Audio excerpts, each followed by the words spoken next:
Oh, flipping it. Please mind the gap between the train and the platform. Hey, yo, what the fuck? Yo guys, it is your boy Earnin here, and you're watching FTW. This, of course, the series where I bring to you the best and more frequently the worst of what football has to offer during the last 7 days. But what's been kicking off in the world this week? Pigeon suspected of being Chinese spy released by police after 8 months. What the fucking hell's happening? Spy pigeon, you know, what the heck they got going on over there? The next James Bond is not looking that great, I can't lie. The name's Pigeon. Shut the fuck up. North London's very own Pigeon, Richarlison's been doing some reconnaissance, guys. This man went 007 for a reason. Now, on to the... I will leave the club. Not even any rest, man. Straight into the foolishness. We need a new sport. This is more depressing than croquet. There's even a posh sport. Why do I have to be here? Liverpool fell to a disappointing defeat at the hands of Arsenal at the Emirates Stadium, dragging the Gunners back into the title race. The huge moment here was a shocking mix-up between Alisson and Virgil van Dijk that proved costly. Their highlights, a catastrophe. Alisson came flying out for absolutely no good reason. This man, honestly, he's incredible all year. And then an absolute honker for 0.2% of the season when the title's on the line. The Liverpool documentary is going to be recording some tense moments behind the scenes, like Jurgen Klopp's treatment of the players in the changing rooms. I hate coming here, because my team's going to have testicle fortitude. Balls. You have no balls. Meanwhile, Ibrahim Konate will not want to listen to further questioning when interviewed after his red card. Arsenal scored their own shambolic goal, in fairness, as Gabriel handled the ball into his own net for a anti-goal of the week here. He was just trying that Martin Odegaard technique. Honestly, the Brazilian provided more three-pointers than Liverpool have had this week. Don't want him shooting because he's a lot better at it than Darwin Nunez. As a late Leandro Trossard goal cemented a victory for Arsenal, and they went wild. Mikel Arteta was running up and down the touchline, celebrating as if his life depended on it. He was firmly getting his 10,000 steps in. Meanwhile, Martin Odegaard took up a new profession, and that was photography. Getting an iconic picture of the club's photographer in front of the fans, so this is the picture that he actually got. Sky Sports pundits were not having these celebrations. At the end of the day, the league title isn't exactly handed out in February. Jamie Carragher was calling it ridiculous. And look, listen, Arsenal might have brought out a DVD to commemorate being third, but they have won a game of football. It's such a boring debate about being too happy. The celebration police were out in full force. So what we do is we enforce a law of happiness. You can't just be happy about everything all of the time. So my wife's pregnant. How am I allowed to react? Yep. So I've looked at the guidelines. It's a small fist bump and a light yes under your breath. I'm having a child. Yeah, and you're not the one giving birth, so shut up, mate. It's a hard job, but at the end of the day, someone's got to do it. Oh yeah, sorry, just for a second, Steve. Just wanted to say you've been doing a really good job, so you're going to get your bonus this year. Yes! Get in there, come on!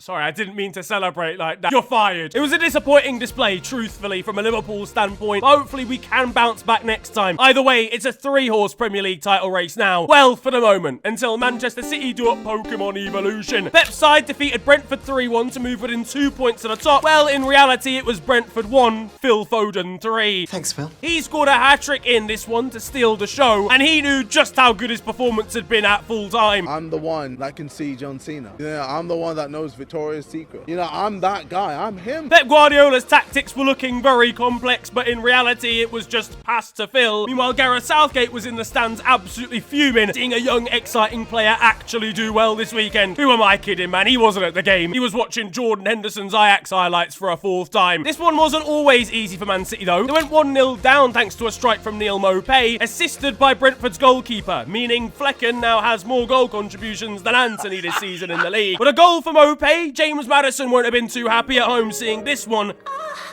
And there was further beef for the Frenchman as he got into an altercation with Kyle Walker about his recent family issues in a Sun interview last week. Neil Maupay, right, must be doing up serious research before every single game. They've been talking a lot. Manchester City's lawyer's gonna have to come in and shut him down for defamation quickly when the Frenchman mentions the 115 charges. It's another shithousery award. Fuck it, I'm ranking them this time. That's a gold standard. Kyle was very unhappy with the situation, it's fair to say, and could be spotted on the referee's body cam very upset. Maupay, you are an absolute disgrace. disgrace. You're a cheat. Well, I mean, to be fair, Kyle, you're the cheat, really. You know, I hear it. He's saying that it's disrespectful of Neil to his kids. Brother, you were disrespectful to your own kids. And the altercation afterwards was not very child-friendly. Something that Kyle Walker's children would know a lot about. He needs to stop slinging his whistle about me, flying his pipe. I knew he'd been listening to too much Drake this week. Nice. Now, it's fair to say Chelsea are not in the title race. Their woes continued after a heavy and humbling 4-2 defeat to mid-table rivals Wolves. But like I said, that was shit.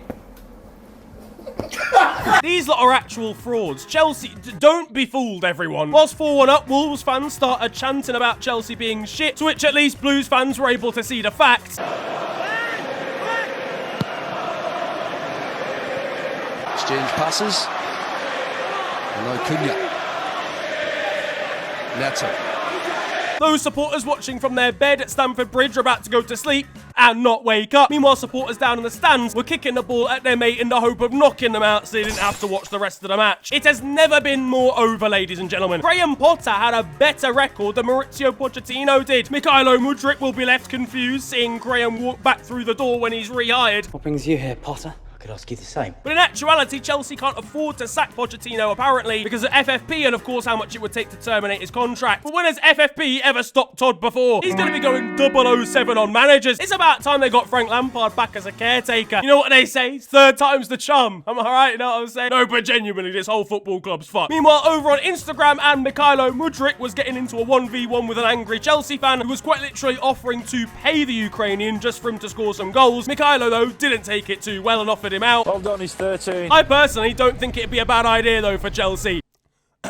So, I mean, have you got any goals that I can purchase or no? I don't even back him, you know. Mykhailo's going to be 4-1 down to a random year 11 from Winchester. Meanwhile, up at the top, and serious questions have got to be asked, to be honest with you, of the club's Americans owners. Like whether Todd Boehly actually realises that being in a conference isn't a good thing. Things are at least a little bit better and on the up for United as they beat West Ham convincingly. 3-0 the scoreline here. Rasmus Højlund is really bedding into life at Old Trafford with a 4th Premier League goal in a row, and Sean Millis was even in the stands to see Rasmus score live and direct. Unfortunately, Rasmus didn't see Sean after the game on the way to the team coach. Yeah, he's ignored him on purpose. You're going to have unlocked a whole new character arc now for Sean. Dear mister, I'm too good to call it right, my fan. Alejandro Garnacho was impressive in this game and brought out the Mohamed Kudus celebration in front of the Ghanaian. Man, he is going to be fuming. I'm out of words. I don't know what to say. There was at least somebody who got a good snap of the celebrations, though, from down on the ground. Right, someone arrest that fucking Martin guy, I'm telling you right now. I'll be honest, West Ham were unlucky, but look, United, you got to take things as they come. Rashford was probably out on the town before this one, taking shots and not on the pitch. Luke Shaw was devastated, realising that West Ham aren't even a full ham. Meanwhile, at the Hammers, and it's been a pretty shocking start for Calvin Phillips. The only 911 he should be associated with now is the emergency services. Meanwhile, one commentator for Manchester United TV was completely out of pocket. Yeah, he can be physical, Zuma. Just ask his cat. Yeah, look, listen, I'm going to need someone to interview the cat after this one, because this is crazy. Now, though, it is time for your African Cup of Nations roundup. And ladies and gentlemen, there are no yams in sight here. Nigeria are through to the final of the tournament after a nail-biting penalty shootout win over South Africa. In normal time, and William Troost Ekong gave Nigeria the lead. Then there was late drama as Victor Osimhen tapped in to make it 2-0 to the Super Eagles, only for VAR to take things back, chalk off the goal, and give a, in fairness, stonewall penalty to South Africa. Just one normal goal at AFCON. It'll never happen. Calvin Bassey was absolutely fuming seeing the VAR screen. And South Africa's goalkeeper, Ronwen Williams, was looking to be the hero for South Africa again. He was imperious against Cape Verde in the round before, saving 4 of their penalties in one shootout. Meanwhile, imagine at the other end if Maduka Okoye had been in goal with his light skin looking at. For South Africa, though, and evidence Makopa missed. We don't need evidence. We saw that Makopa miss. And Kelechi Iheanacho, aka Senior Man, was there to tuck home the winning pen. The celebrations would begin in the dressing room after, as Alex Iwobi connected to the Bluetooth speaker. Diamonds dancing, wrists so wet, I've got them tempted to touch. Meanwhile, there's going to be a few English players looking to convert to Nigeria after seeing this performance. Curtis Jones videoing himself eating a goosey soup for the first time, now that he's a quarter Nigerian. So nice, such a bargain, and proper nice as well. And Ross Barkley fuming when he gets rejected after being told his great uncle being a 5th Togolese wasn't good enough to get the call up. Now, not many people had expected too much of South Africa going into the tournament, apart from Yaya Toure, who predicted them to win. They're not gonna win it, but this this guy was still speaking with this prediction. Oh, I mean, well, this is the speaking he was actually doing. And I mentioned Bafana's goalkeeper, Ronwen Williams, and his 4 penalty saves that unfortunately knocked the Minnows out of the tournament. But 4 penalties getting saved, come on, guys. They hadn't practiced. They honestly didn't think they were going to get this far. It was a 0-0 draw, and probably the most entertaining thing from this game was the commentator just breaking down into waka waka halfway through the shootout. The Ivory Coast joined Nigeria in the final. First of all, after a 9-man victory against Mali, they were down to 10 already when a last-minute goal in extra time saw Diakite score, forget he was on a yellow card, take his shirt off, and get suspended for the semi. Meanwhile, after such a dramatic defeat, Mali's manager was not getting over this one. He needed his assistant to pour a bottle of water over his head. This is what his head top was looking like before that Buxton arrived. Do you know how mad it is needing to be watered at the end of a game? And then in their semi-final, a Sebastian Arla winner saw the Ivory Coast go through with a 1-0 victory. These lot sacked their manager at the end of the group stages as well, just to remind you all. The players will be rubbing their medals in his face if they do go on to win when they get back to the capital. It's a shame for DR Congo, who took the moment in the worldwide spotlight to highlight the atrocities that are going on in the country at the moment. A strong and powerful message from their players, and it really would have been nice to see them in the final, especially with Congolese supporters like PK Humble here blocking off streets in London. If they'd won AFCON, Blackwall Tunnel would have been shut for 3 business weeks. Now, back in the Premier League, and after their disagreement at the end of the Bournemouth game, Mikel Arteta joked that Ben White and Alexander Zinchenko are very close. They even share wives. It's a bit of a weird analogy. What is this guy talking about, man? This is a crazy situation. Ben White's going to be left angry again when he realizes Zinchenko's piped his own wife more than he has this month. This is absolutely mental, I can't lie. I might put the camera down, man. Hey, yo, what am I filming this time, guys? Gabriel Jesus wanted to get involved in the love triangle, but the problem for him is he never finishes. You know what, actually, I know this sounds mental, but at least Ben and Zinchenko's wife can share fake tan, I suppose. Now, over at St. James's Park, I know there's an absolute classic underneath the floodlights. As they drew 4-4 with Luton, it contributed to 45 goals across the Premier League game week, which is a record, and the equalising goal coming from one legendary man. Now I'll be bums.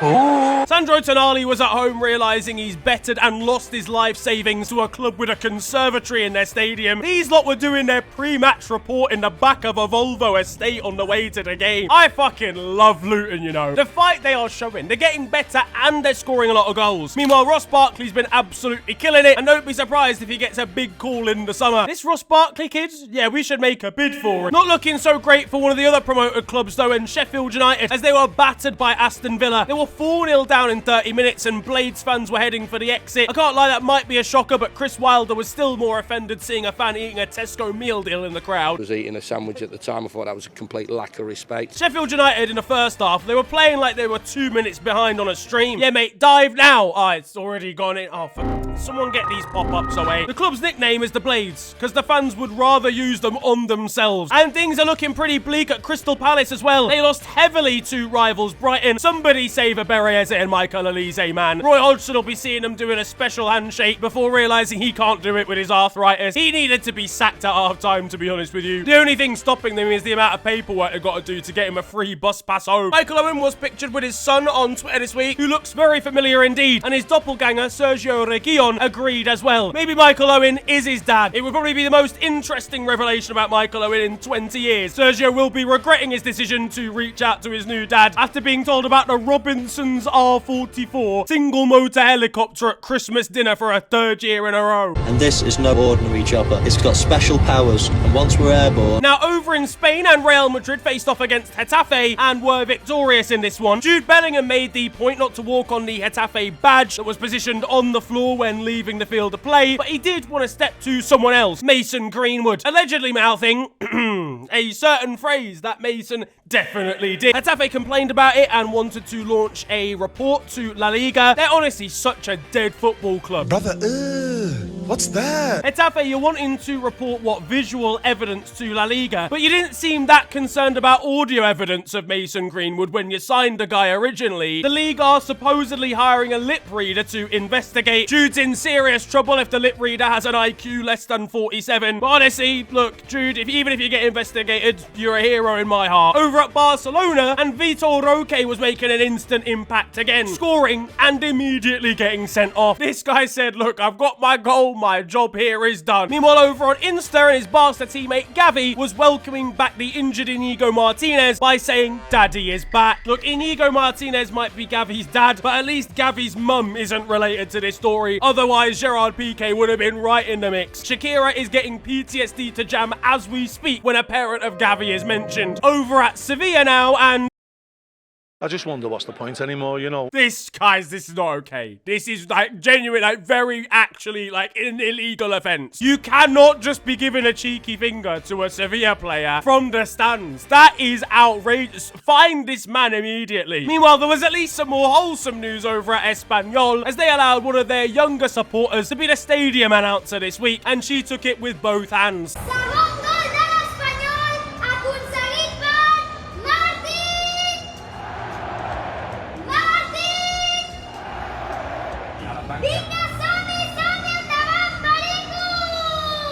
Now, over in Germany, and Bayer Leverkusen continue to light up the league. They are now 30 unbeaten in all competitions after beating Stuttgart in the Cup. They're unbeaten in the Bundesliga, the DFB Pokal, African Cup of Nations, Ryder Cup, and Caribbean Corn on the Cob Growing Championships 2024.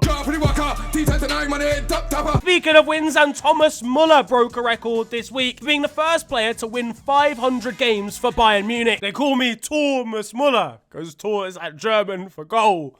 In case you did. What an achievement from Thomas. I remember him jumping onto the scene of that World Cup in 2010. This man hasn't aged in about 15 years. Meanwhile, in an Italian-German hybrid now, and Salernitana signed Jerome Boateng on a free transfer. Now, Jerome Boateng is a very controversial character in the world of football after his abuse that he was actually sentenced for and found guilty of, though an investigation has kind of been reopened, I think, into it, led to his former wife tragically taking her own life. Therefore, it's pretty downright horrendous that he still gets employment and has a job in the world of football, to which German side Nuremberg duly reminded the Italian Salernitana of the woman they were making a mockery of by signing Jerome in the first place. Probably one of the more unexpected rivalries in the world of social media football, but fair enough, something that absolutely needed to be said, and I'm glad they tweeted this. And moving further into Italy, Juventus have signed Argentine striker Carlos Alcaraz from Southampton, but that was leading to a little bit of confusion for a Spanish tennis ace, who's of course also called Carlos Alcaraz. He tweeted saying he's going to do his best this season. Meanwhile, the rest of the Juventus team will be left confused when he forehands the ball in for 30 love. Over in France, and there are crazy scenes where a streamer who does Football Manager content by the name of Domingo has genuinely created his own ultra culture for the football club that he's using in his save. Orban FC or Oban FC, I don't know how to pronounce it. He led a ton of fans to a game, lighting off flares, creating a great atmosphere in the streets, and it's clearly inspiring them out on the pitch as well, because they're even top of the 4th tier of French football right now. Get this guy as actual manager, mate. He clearly knows what he's doing. At Marseille, and they really went the extra mile with this Bob Marley tifo. The pitch isn't even the greenest thing in this ground. Pierre-Emerick Aubameyang, meanwhile, could be seen heading into the stands to see if the supporters had any, left over. And in the French Cup, shout out to 5th Division side AS Saint-Priest, who are the lowest ranked side left in the tournament and could be the first 5th tier side to ever make it into the quarterfinals of the competition. So good luck to them against Valenciennes. Elsewhere, in Barcelona and Real Madrid are interested in signing 15-year-old South African forward.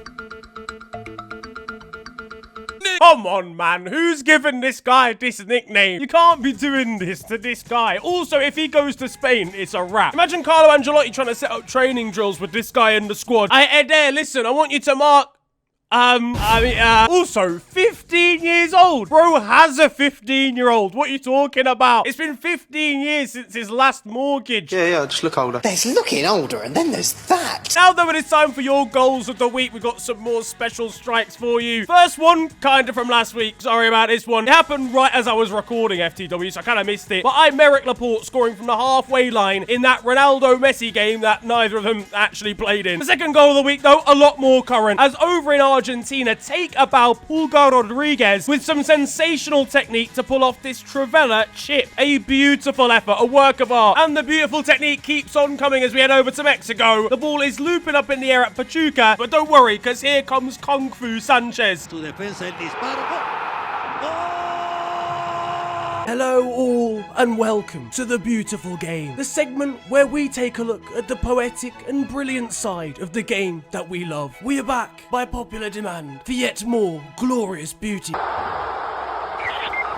And that concludes The Beautiful Game. Now, there's been drama over in Hong Kong, as Inter Miami's tour is, well, it's not going that well. Inter Miami were scheduled to play a game in Hong Kong, and of course, Lionel Messi was expected to play. A lot of money was spent by fans in their hopes and dreams of seeing the Argentine, the one that they maybe called the GOAT, actually play in front of them live in the flesh. But rumours were starting to circulate that he wasn't going to be involved in the game. He met up with Andres Iniesta, his former teammate, of course, at Barcelona, and his other former Barca teammates may have played Jordi Alba, Luis Suarez, and Sergio Biscuit was going on. But unfortunately, he wouldn't. And the Hong Kong government even had to get involved, calling out the organisers of the event for not making sure that Leo would actually be involved. Fans were even sneaking up onto mountains just to watch the game from above the stands, bro. And that sort of level of interest gives Leo's bodyguard a really difficult task at Inter Miami. This guy follows him everywhere. On the bench, on the pitch, probably in the bedroom. Martin, seriously, you really need to put that camera away. At the end of the game, and Leo was actually scared by the fireworks display that got let off, and that bodyguard's gonna be getting scrappy when he finds the firework that scared Leo. One fan was firmly getting into the Messi fever with this PSG shirt commemorating the side he used to play for, and with his surname spelt wrong. I mean, come on, there's dyslexia and then there's this. What does the badge say on the front? SGP. This is the Messi that this guy's actually repping. I mentioned already that Leo's Inter Miami were destroyed by Cristiano Ronaldo's Al Nassr last week, and Cristiano Jr. was doing some destroying of his own. Of Speed's chances of having children. Now though, it is time for your Asian Cup roundup. That competition is hotting up as well, as in unprecedented scenes, Jordan have qualified for the Asian Cup final for the first time in their history. They upset all the odds and then some by beating South Korea and Heung-min Son in the semi-finals. These lot lost 6-1 to Japan pre-tournament. The glow-up sensational. Meanwhile, South Korea's wait for their first Asian Cup since 1960 continues. The South Korean FA will not be taking prisoners when they find Jurgen Klinsmann in the dressing room toilets, and unsurprisingly, the celebrations were wild for Jordan. Shout out to them and their players. One player even managed to get himself stuck in the goal netting. The surprises didn't stop there, as Japan were knocked out by Iran in the quarterfinals. After all the teams they've beaten on the world stage, their manager was writing some entirely different notes after this defeat. International tournaments at the moment are on crack. Now, what's one way to find out the gender of your child early? Press circle and then X.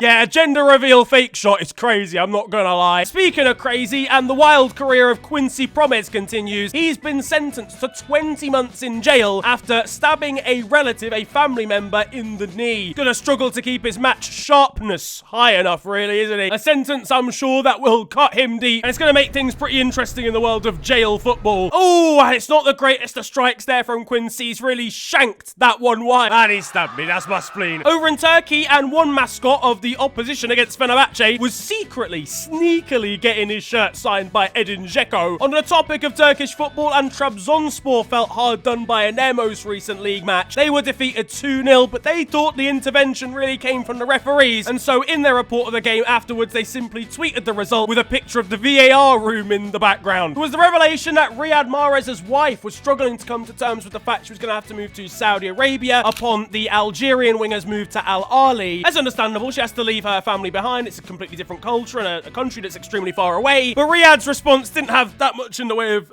empathy. I'm gonna be sat at home on my own. It's part of the game, innit? It is what it is. Could someone get this guy a soother sponsor, by the way? What's going on? His voice box is disconnected. Meanwhile, in Poland, and if there's one way you don't want to take a penalty, it's probably this. Special beyond special. Now, closer to home, and Jesse Lingard seems to have finally found himself a club after a spell as a free agent. He'll be signing for Seoul FC on a 2-year contract. You're right. Yeah, it's on your neck. No. I don't know how to explain this one yet, but I reckon he would love K-pop and like dancing to it over there. It's a serious career change for Jesse Lingard. Come on, man. What? Ross Barkley won the club's Player of the Month award at Luton Town, and honestly, I think I've won that exact shield in year 8 PE, and it wasn't even for doing anything. It was just for like trying hard. Deals for Pablo Fornals and Said Benrahma almost broke down on deadline day at West Ham after a PC error stopped the paperwork from being submitted on time. I know David Moyes is a little bit on the older side, but come on, man, move on from Windows XP. Meanwhile, Oxford United and their halftime entertainment was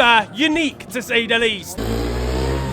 Now, over in Argentina, we see one of these in FTW every single week. Please, defenders, look where your goalkeeper is before you play a back pass. I implore you. In Turkey, once again, and I'm guessing some sort of poor refereeing decision's been given again. That's the usual standard in Turkey. Well, one defender's not having it. He's taking a stand by sitting down and refusing to get up. Over at Anguilla now in the Caribbean, and there was some bizarre scenes there as the goalkeeper comes out to claim the ball, but is clearly annoyed at his defender. They exchange some pretty heated words and then just start scrapping. But the thing I'm most confused about is, why is this striker getting involved and trying to punch up the defender? You're not even... He just wanted a scrap for the sake of it. In Brazil now, and tensions were rising there as well, so this defender and attacker decided to solve the situation by awkwardly staring at each other. Guys, come on, we've got a corner to take. Over in Indian women's football now in East Bengal. Shout out this free kick taker because she scored from range here. It's a decent strike, but the goalkeeper, maybe should be like a winger instead because of the height. And if you thought that goalkeeper's positioning was bad, why are you there? Over in Brazil and at Bela Vista TO, their coach had to sub himself on this week. I actually don't know the full story of this one, but the 40-year-old, I don't know whether it was like forced through injury or whether he decided, you know what, fuck it, these lot aren't good enough. I'm sure he provided a lot more than this defender did after the opponent's striker had his penalty saved. Goleiro toque para trás e o gol. Gol! Now that it's time for still 0-0, and you guys know the score by now, this is a segment of the show where I bring to you the best of Sunday League and amateur football. And you know what? Listen, we don't give enough shine to goalkeepers in this segment of the show, because sometimes some of the saves that they're able to pull off, despite not playing at the highest level, absolutely sensational. Whether they mean them or not. On to the weird stuff though now. Over in Portugal, in the 2nd division, and a side called Lank Vlavadense, they have pulled off one of the weirder signings of the January transfer window. Probably one of the only signings of the January transfer window, to be fair. It was still fucking shit. They have signed a 45-year-old, which is already mental enough, called Courtney Room, who is Paris Hilton's brother-in-law. Now, this is a really bizarre one, because this guy has never played professional football before, but Vlavadense are just like claiming that they've signed him. They say that there's no problem with the fact that he's 45. He's got the energy of a 20-year-old and list him as an American striker. But he hasn't even acknowledged the fact that he signed for them on any of his social media accounts. In Brazil, and you may have seen this in FTW before, I actually don't know whether it featured, but a goalkeeper, I mean, he made a shocking mistake. As a cross comes into the box, the guy basically palms it into his own net. It's an absolute honker. Crazy thing is, he then goes down injured, and after that mistake, he has now left the club. That was, I believe, his debut as well. So I don't know whether some sort of match fixing is at play. He's denied it, but definitely something fishy going on there. And finally, there's the story of an Italian youngster involved in a police chase. This comes in the form of a former Sudatrol player who played in Serie B, his name being Amne Mutasime. He made his debut for the club last December, but that would be his only appearance for the club. This after the 19-year-old stole a teammate's car and then got involved in a high-speed police chase whilst driving it. The police eventually got to him, but I can't help but feel this wouldn't have a good effect on overall team morale, losing the dressing room and losing his own car. That, though, is going to wrap up football this week, and I hope you have enjoyed it. If you have, then feel free to slap a like on the video, and of course, subscribe if you're new to the channel. You can also follow me on social media. It is at @theofficialfng on Twitter and on Insta. But it's been a pleasure ranting at you guys today. Have a wonderful day, enjoy yourselves, and goodbye.